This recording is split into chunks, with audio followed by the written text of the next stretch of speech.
करते हैं थोड़ा सा इनफ को लेके। इसको लेके एग्जाम में क्वेश्चन आता है और कई बार आ चुका है।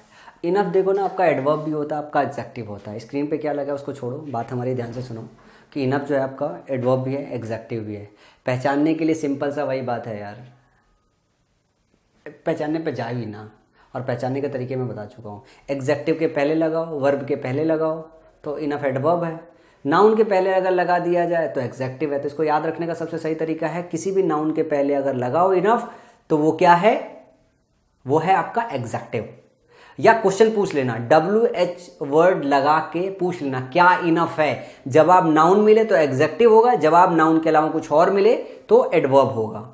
जो आपको याद रखना है वो याद रखना है सिर्फ ये कि इनफ के साथ आप पॉजिटिव डिग्री के एग्जेक्टिव का इस्तेमाल करते हो। इनफ के साथ कंपैरेटिव डिग्री इस्तेमाल करता हुआ नाम मिल जाना, बस इतना ही बात आपको ध्यान रखना। यही एग्जाम में आपका क्वेश्चन आता है। She is wise enough to understand your intention. She is wise enough, wise के लिए इनफ आया है, एडवर्ब है। He has enough money, money noun है और इसके लिए इनफ आया है, तो यहाँ पे क्या हो गया, ये आपका एग्जेक्टिव हो गया। ये समझने वाली बात है। और जो मेन मुद्दे की बात कर रहे हैं वो कुछ इस बात की बात कर रहे हैं, ही इज फास्टर इनफ लिखा है ना, ये एग्जाम में इस तरीके से क्वेश्चन आपके आए थे। He is faster enough, he is bravest enough. आपको ध्यान है यहाँ पे फास्ट इनफ लिखना होता है और यहाँ पे ब्रेव इनफ लिखना होता है।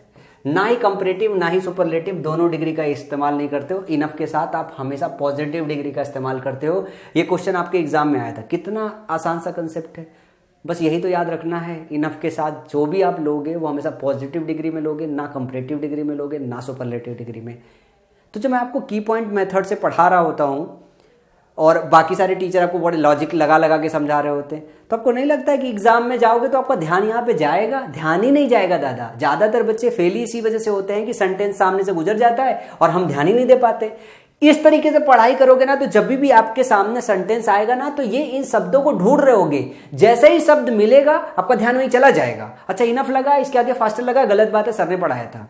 यहाँ पे ब्रेवेस्ट लगा, इनफ पढ़ाया था सर ने, ये तो गलत बात है। यहाँ पे हमको पॉजिटिव डिग्री रखना चाहिए। बस इतना ही सिंपल सा चीज रहता है। अच्छा एक छोटी सी और बात इसके बाद याद रख लो, इसका तो काम खत्म हो गया। यट है, इसको लेके ना आपके एग्जाम में एक क्वेश्चन पूछा जाता है यट को लेके, बाकी रहता छोड़ दो। मैं सिर्फ सिंपल सा एक लॉजिकल चीज बता रहा हूँ जो आपके एग्जाम में पूछा जाता है। यट का इस्तेमाल परफेक्ट टेंस में किया जाता है। यट का इस्तेमाल परफेक्ट टेंस में किया जाता है और आपके एग्जाम में इसको पास्ट इंडेफिनिट में रख के दे दिया जाता है। किसमें? पास्ट इंडेफिनिट टेंस में रख के दे दिया जाता है। बस आपको यही पहचाना। जैसे ही आप यट देखो किसी सेंटेंस में, ज्यादातर ये इंड में आता है, और अगर यट देखो आप पहले सेंटेंस ढूंढो क्या हैज हैव लगा है कि नहीं लगा है। हैज हैव लगा है तो सेंटेंस ठीक है, कुछ और अगर ढूंढने की जरूरत है। हैज हैव नहीं लगा है, सेंटेंस पकड़ लो वहीं पे कि इसका हेल्पिंग वर्ब सही नहीं लगा हुआ है।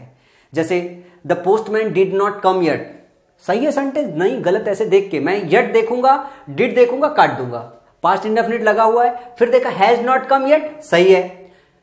डिडंट लिखा हुआ है, फिर से एट लगा हुआ, सेंटेंस कैसा है? गलत है। हैज नॉट डिडंट को हैज नॉट में या हैव नॉट में कन्वर्ट कर देंगे, डिपेंड करता है सब्जेक्ट पे। यही एक चीज है जो आपके एग्जाम में आता है।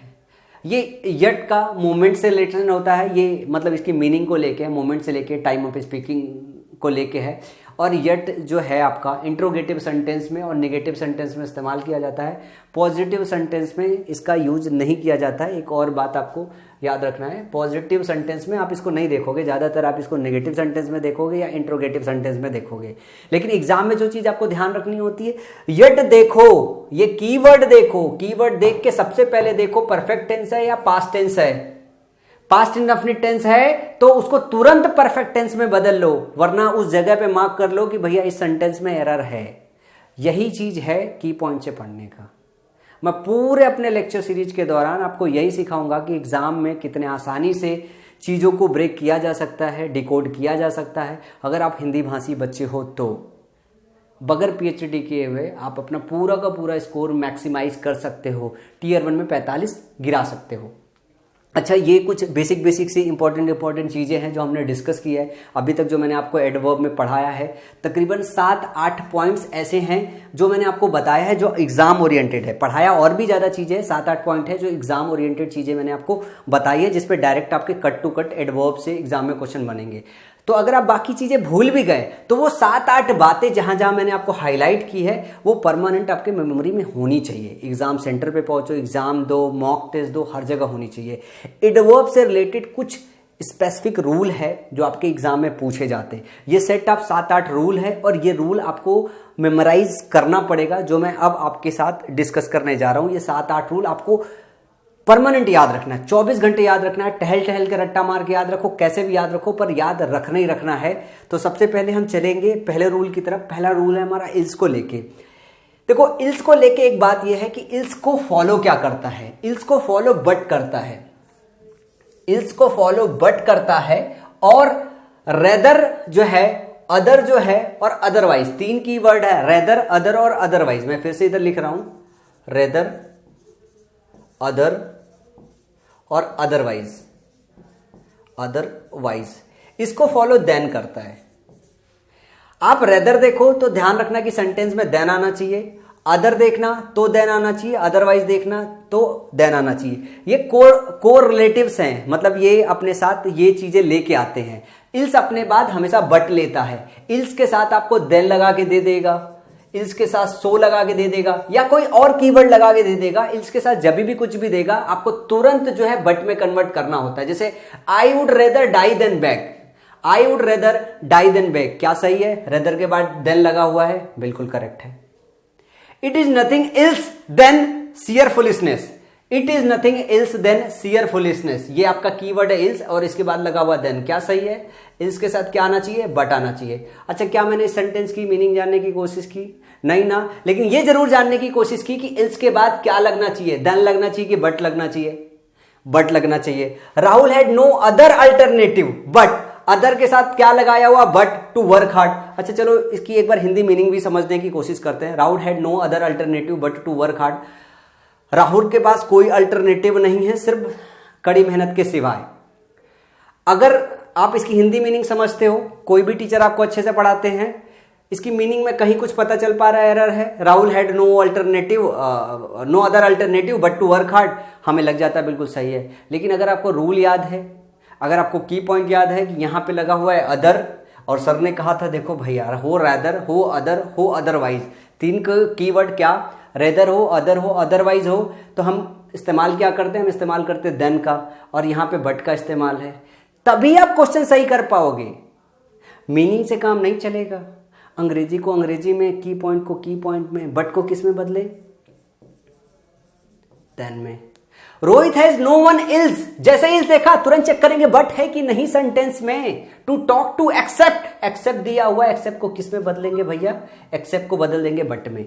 देखा, ये है की पॉइंट, ये है की पॉइंट। अगर की पॉइंट देखा तो फटाक से आपने क्या कर लिया? चीजों को कर लिया कन्वर्ट। मजा आया? चीजें आसान लग रही है? इंग्लिश इतना ही आसान है।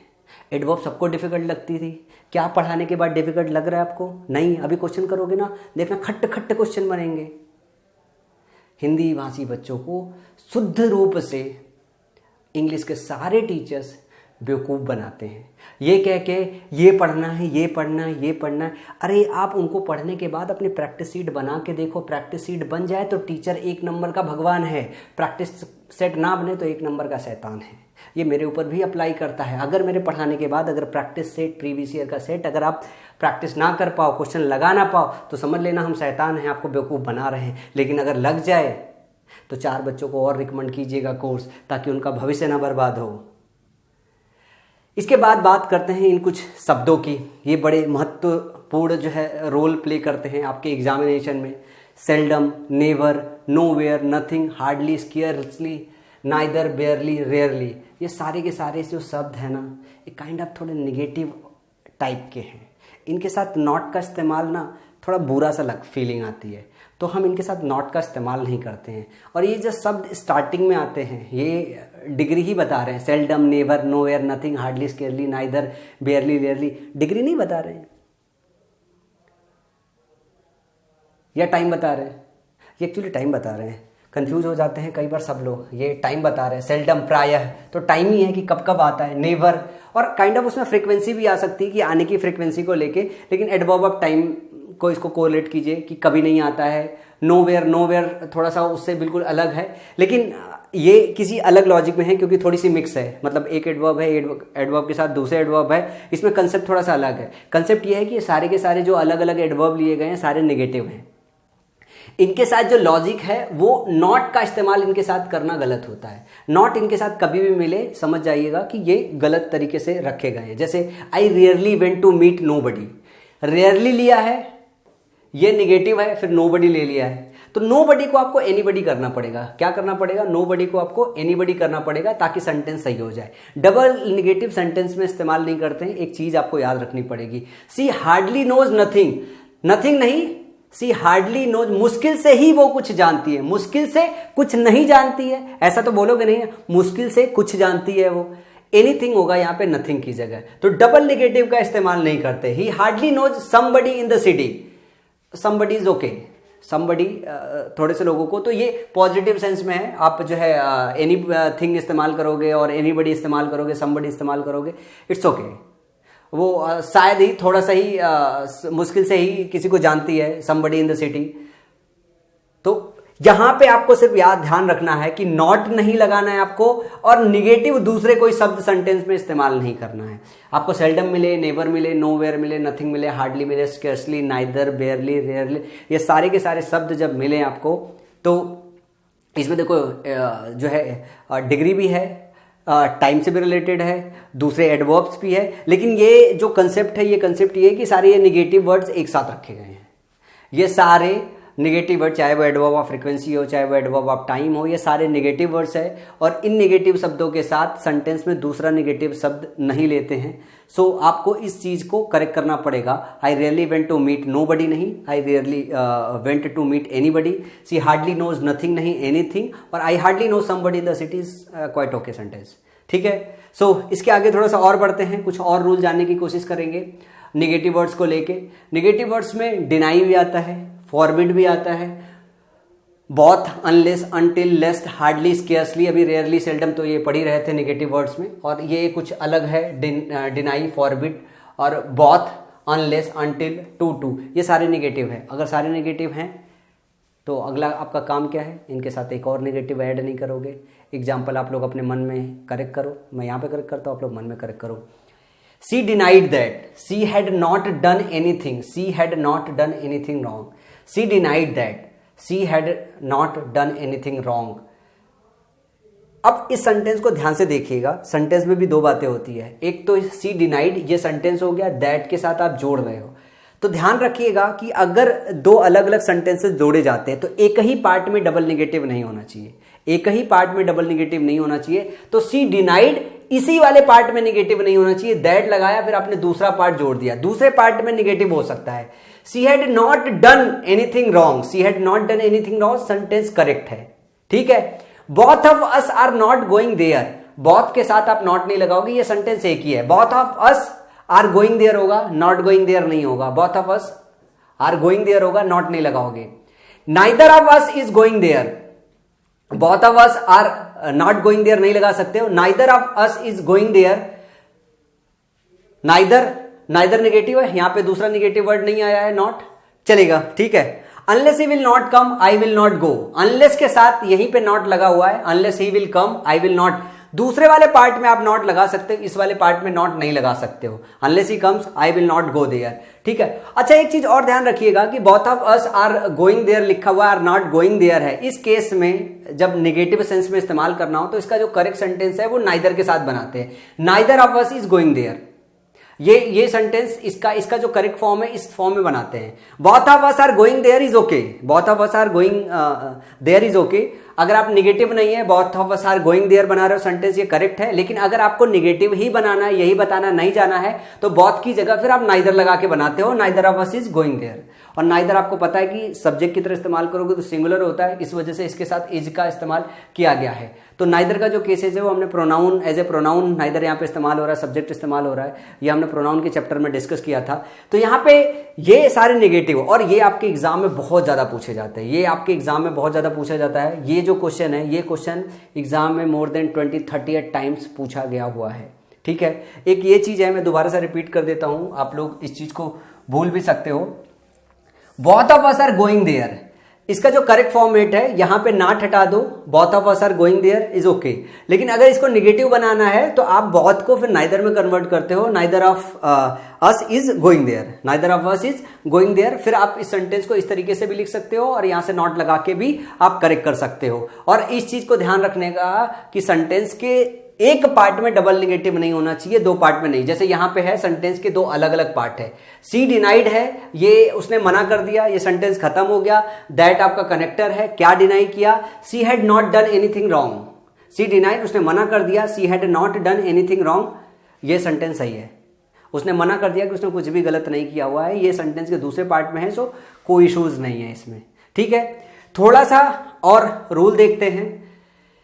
देखो यार, एक ये आपके एग्जाम में बहुत आता है कि कुछ चीजों के साथ एडवर्ब एज का इस्तेमाल होता है और कुछ के साथ नहीं इस्तेमाल होता है, और ये पूरा का पूरा चार्ट आपको मेमोराइज करना पड़ेगा। ठीक है, देखो, regard, describe, define, treat, view और नो, कितने शब्द हो गए?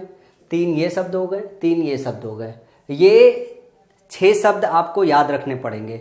ये 6 शब्द ऐसे हैं, regard, describe, define, treat, view और नो। क्या? Regard, describe, define, treat, view और नो। इसके मेमोनिक आप अपने हिसाब से बना सकते हो, आरडीडी, टीवी के। आरडीडी और टीवी के साथ हम एज का इस्तेमाल करते हैं, या इसको बोलते हैं कि रिड टक के साथ एज का इस्तेमाल करते हैं। याद रहेगा, रिड टक के साथ या रड टक के साथ। रड टक, रड में आर डबल डी है, रड टक के साथ हम एज का इस्तेमाल यूज करते हैं। मिमोनिक है, किसी भी तरीके से बना के रख सकते हो। रड मतलब regard, D for describe, D for define. ये डिस्क्राइब हो गया, ये डिफाइन हो गया, और ये क्या हो गया आपका? रिगार्ड हो गया। ये रिगार्ड सबसे ज्यादा आपके एग्जाम में पूछा जाता है। ठीक है, फिर टी फॉर ट्रीट और वी फॉर व्यू, और के बहुत सिंपल सा है, इसका मतलब नो, टक। रड टक ऐसे करके आ सकते हो, इनके साथ एज लगता है, इनके साथ एज लगता है। और एक ये है, मैंने बहुत रट्टा मारा था, टहल टहल के रट्टा मारा था और एग्जाम में क्वेश्चन भी मिल गया था। Elect, select, appoint, consider, call, make और चूज।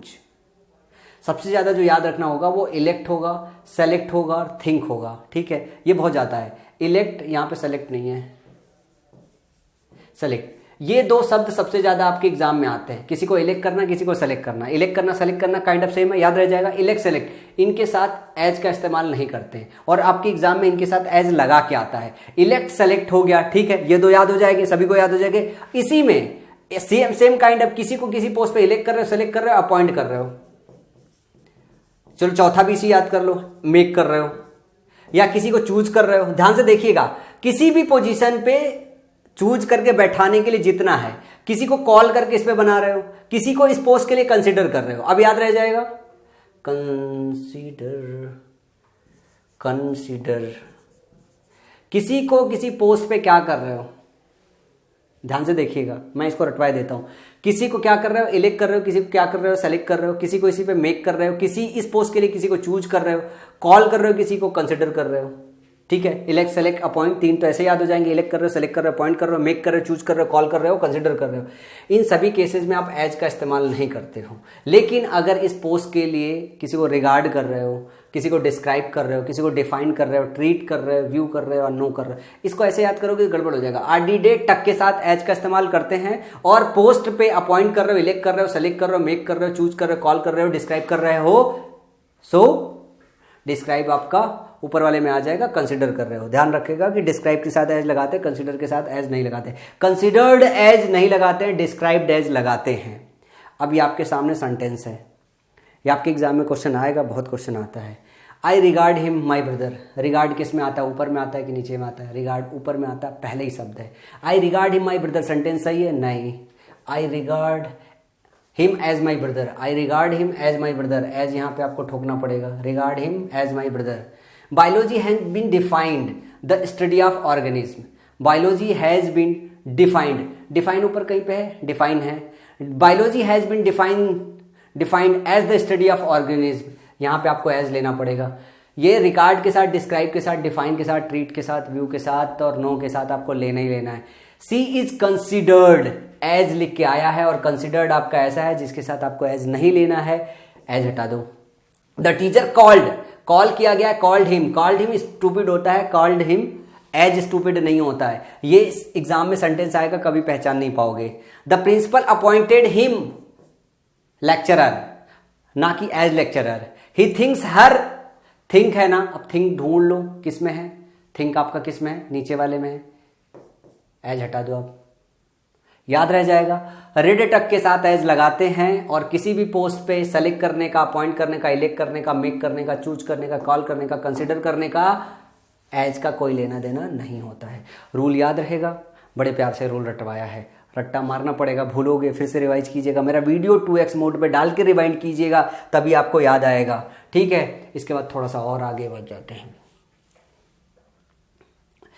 टू और एज वेल, टू और एज वेल, देखो टू का जो इस्तेमाल है ना वो करते किस चीज के लिए है। टू और एज वेल जो है ये यूज करते हैं इन एडिशन, अपार्ट फ्रॉम के सेंस में, ऑल्सो के सेंस में, अफर्मेटिव सेंटेंसेस में ज्यादातर यूज करते हैं और एग्जाम में नहीं आता है। She found her bag and money too, तो टू भी के सेंस में आता है, कोई चीज है उसके साथ अगर एडिशन के लिए है तो टू या एज वेल लगा सकते हो। कुल मिला के सिर्फ यहाँ पे ये बताना है कि टू और एज वेल का इस्तेमाल बिसाइड के, इन एडिशन और आल्सो के सेंस में, अफर्मेटिव सेंस में, अफर्मेटिव हाँ बोलने के सेंस में, अफर्मेटिव सेंस में इस्तेमाल कर सकते हो और एग्जाम में इससे कोई क्वेश्चन नहीं पूछा जाएगा। एग्जाम में से कोई क्वेश्चन नहीं पूछा जाएगा, आप इसको सीधा और डायरेक्टली स्किप कर सकते हो, ठीक है। इसके बाद थोड़ा सा और आगे बढ़ेंगे। देखो एक स्ट्रक्चर है जो आपको दिमाग में याद रखना पड़ेगा। ये कुछ स्ट्रक्चर है, इस तरीके से बनाया जाता है, सेल्डम और never, seldom if ever, little और नथिंग, लिटिल इफ एनीथिंग। ये 4 स्ट्रक्चर है जो बनाया जाता है, 3-4 बार पढ़ोगे याद हो जाएगा। सेल्डम और never, seldom if ever, little और nothing, little if anything. Seldom और एवर कभी नहीं बनाया जाता है, एग्जाम में अगर इस तरीके से लिख के आए समझ देना, सेल्डन और नेवर बनाया जाता है। लिटिल और एनीथिंग नहीं बनाया जाता है, लिटिल इफ एनीथिंग बनाया जाता है। यहां पे इस वाले रिदम में, सेल्डम और नेवर के रिदम में लिटिल और एनीथिंग बना दिया जाता है, जो कि गलत है। लिटिल और एनीथिंग नहीं बनाया जाता है, लिटिल इफ एनीथिंग बनाया जाता है। क्या बनाया जाता है? लिटिल इफ एनीथिंग बनाया जाता है, लिटिल और एनीथिंग नहीं बनाया जाता। बस ये स्ट्रक्चर याद रखना। ही सेल्डम और never goes to see movies, वो कभी कभी या ना के बराबर जाता है। तो ये दोनों पैरेलल चीजें हैं, ये दोनों पैरेलल चीजें हैं। और सेल्डम और इवर क्यों नहीं बनाया जाता है, इस बात को समझिए। सेल्डम और इवर, और का मतलब है दो अपोजिट चीजों को जोड़ता है, और सेल्डम और एवर ये दोनों पैरेलल चीजें हैं, लगभग सेम चीजें हैं, तो सेम चीजों को और नहीं जोड़ता है, और दो अपोजिट चीजों को जोड़ता है। यही लॉजिक है, सेल्डम और एवर नहीं बनाया जाता है, सेल्डम और नेवर बनाया जाता है। दो अपोजिट चीजों को जोड़ता है, दो सिमिलर चीजों को नहीं जोड़ता है। तो सेल्डम और एवर को नहीं जोड़ सकते हो, सेल्डम और नेवर को जोड़ सकते हो। तो सेल्डम और नेवर को जोड़ सकते हो, इफ सेल्डम इफ एवर जोड़ सकते हो अगर जोड़ना है तो। इफ पॉजिटिव सेंटेंस को जोड़ देता है, तो अगर आपको एवर जोड़ना है तो इफ लगा के जोड़ोगे। लिटिल और नथिंग लगाते हो, लिटिल के साथ और नथिंग लगा रहे हो ना, ये दो अपोजिट चीज हो गए। अगर सिमिलर चीज लगाना है तो लिटिल इफ एनीथिंग लगाना है। क्या लगाना है? लिटिल इफ एनीथिंग लगाना है, नथिंग नहीं लगाना है। तो और दो अपोजिट चीजों को जोड़ता है, इफ दो सिमिलर चीजों को जोड़ता है। लॉजिक यहां पे यही है। तो ये स्ट्रक्चर आपको हमेशा याद होना चाहिए कि दो सिमिलर चीजों को जोड़ना है कि दो अपोजिट चीजों को जोड़ना है। थोड़ा सा और आगे की तरफ बढ़ेंगे। देखो यार, ये कुछ वर्ब ऑफ सेंसेशन आ गए हैं, हमने एग्जेक्टिव के चैप्टर में पढ़े थे, दोबारा रिपीटेशन है। Test, smell, feel, appear, seem, sound और लुक, ये सारे के सारे जो है ऐसे शब्द हैं जो वर्ब ऑफ सेंसेशन है। और वर्ब है तो वैसे तो एडवर्ब को मॉडिफाई करना चाहिए, पर ये जो है एग्जेक्टिव इनको मॉडिफाई करते हैं। जैसे आई लुक ऑनेस्ट, लुक दिखाई देना, फील होना, वर्ब ऑफ सेंसेशन जिस किसी चीज को महसूस कर पा रहे हो। तो I look honest, I work honestly, I felt bad, I sing badly. तो taste, smell, feel, appear, seem, sound and look, इन सभी को जो है एग्जेक्टिव जो है मॉडिफाई करते हैं। क्या मॉडिफाई करते हैं? इनको एग्जेक्टिव मॉडिफाई करते हैं, इनको एडवर्ब मॉडिफाई नहीं करते हैं। इस बात को आपको याद रखना है। एक बार एग्जेक्टिव के चैप्टर में जाके दोबारा रिवाइज कर सकते हैं, वहां पे एक चीज और बताया गया होगा कि इनके अलावा भी be, become, grow, keep, make, prove, ये सारे भी ऐसे वर्ब हैं जिनको क्या करते हैं, जिनको एग्जेक्टिव मॉडिफाई करते हैं। He got angry, Peter grew angry, I know that giving a good impression would become important later. ये सारा रिविजन है, ये आपको एग्जेक्टिव के चैप्टर में पढ़ाया गया था। एग्जेक्टिव में चैप्टर में जाके दोबारा से इसको रिवाइज कीजिए, ये सारे के सारे जो वर्ब हैं ये अपने बाद जो है क्या लेते हैं, अपने बाद जो है एग्जेक्टिव लेते हैं। ये एड ऑन के लिए ये वर्ब सारे के सारे एग्जेक्टिव लेते हैं, एडवर्ब नहीं लेते हैं। कुछ स्पेशल चीज़ें और हैं जो आपको याद रखना पड़ेगा। ये आपके एग्जाम में बहुत आता है, जैसे मैनली है, मास्टरली है, स्लोवेनली है, फ्रेंडली है, ऑर्डरली है, जेंटलमैनली है, सिकली है, वीकली है, मंथली है। ये क्या लग रहा है देख के आपको? मैन में अगर एल वाई लगा रहे हो, मास्टर में एल वाई लगा रहे हो, स्लोवेन में एल वाई लगा रहे हो, फ्रेंड में एल वाई लगा रहे हो, ऑर्डर में एल वाई लगा रहे हो, जेंटलमैन में एल वाई लगा रहे हो, सिक में एल वाई लगा रहे हो, वीक में एल वाई लगा रहे हो, मंथ में एल वाई लगा रहे हो, तो क्या बन रहा है ये? एग्जेक्टिव में जब एल वाई लगाते हो तो बनता है एडवर्ब। जब नाउन में एल वाई लगाते हो तो क्या बनता है? तो बनता है आपका एग्जेक्टिव। ये सारे के सारे एग्जेक्टिव हैं। क्या है? ये सारे के सारे एग्जेक्टिव हैं, सारे के सारे एग्जेक्टिव हैं। तो इनका इस्तेमाल एग्जेक्टिव की तरह करना होता है। जैसे ही बिहेव्ड फ्रेंडली, क्या सेंटेंस सही है? नहीं, क्योंकि ये किस तरीके से बिहेव किया? फ्रेंडली बिहेव किया। तो ये आपका वर्ब है, वर्ब को मॉडिफाई करने के लिए फ्रेंडली लगाया। एग्जेक्टिव है, एग्जेक्टिव वर्ब को कहाँ मॉडिफाई करता है? इन ए फ्रेंडली मैनर। तो इस तरीके का जो एग्जेक्टिव होता है और इनका जो आप एडवर्ब बनाते हो, in a friendly manner, in a quietly manner, in a masterly manner, in a slovenly manner, in orderly manner, in gentlemanly manner, तो इनके साथ मैनर लगा के लेके आते हो। तो इनको ध्यान रखना पड़ेगा कि नाउन का अगर आपने एल वाई लगा के एग्जेक्टिव बनाया है तो इसको जो है एडवर्ब की तरह मत यूज कर दीजिएगा। एडवर्ब की तरह का मतलब है कि वर्ब को इनसे मत मॉडिफाई करा दीजिएगा। सिर्फ कुछ लिमिटेड वर्ब है, वर्ब ऑफ सेंसेशन और आपका be become turn get grow keep make and prove, ये वर्ब है जो सिर्फ और सिर्फ अपने बाद एग्जेक्टिव लेते हैं, सिर्फ और सिर्फ यही। इसके अलावा बाकी सारी चीज़ें मॉडिफाई करने के लिए, चाहे आपका वर्ब हो, चाहे एग्जेक्टिव हो, चाहे एडवर्ब हो, चाहे प्रीपोजिशन हो, चाहे कंप्लीट सेंटेंस हो, सब अपने साथ एडवर्ब लेते हैं। एडवर्ब काइंड ऑफ थोड़ा सा कॉम्प्लेक्स टॉपिक है, लेकिन उम्मीद है मुझे एडवर्ब का जितना भी पार्ट मैंने आपको पढ़ाया है वो आपको बहुत अच्छे से समझ में आया होगा। इसके की पॉइंट्स बिल्कुल अच्छे से समझ में आए होंगे। प्रैक्टिस के दौरान यही की पॉइंट्स आपके काम आएंगे और एग्जाम में भी वही की पॉइंट्स आपके काम में आएंगे। अब इसके बाद जो हम करेंगे वो करेंगे प्रैक्टिस सेशन और थोड़े ज़्यादा से क्वेश्चन लगाएंगे ताकि आपका जो एडवर्ब है वो पूरी तरीके से क्लियर हो जाएंगे। आप किसी भी बुक से क्वेश्चन अटैम्प्ट कीजिए, जितने सेट ऑफ रूल्स मैंने बताए हैं, इन सेट ऑफ रूल्स और इन की पॉइंट्स के अलावा कुछ भी आपके एग्जाम में कभी भी नहीं मिलेगा नेक्स्ट 10 ईयर्स, नेक्स्ट 20 ईयर्स, क्योंकि यही ऐसी चीज़ें हैं जो आपके एग्जाम में क्वेश्चन में रखी जा सकती है। इनके अलावा कोई भी ऐसी चीज़ नहीं है जो आपके एग्जाम में क्वेश्चन में फ्रेम किया जा सकता है।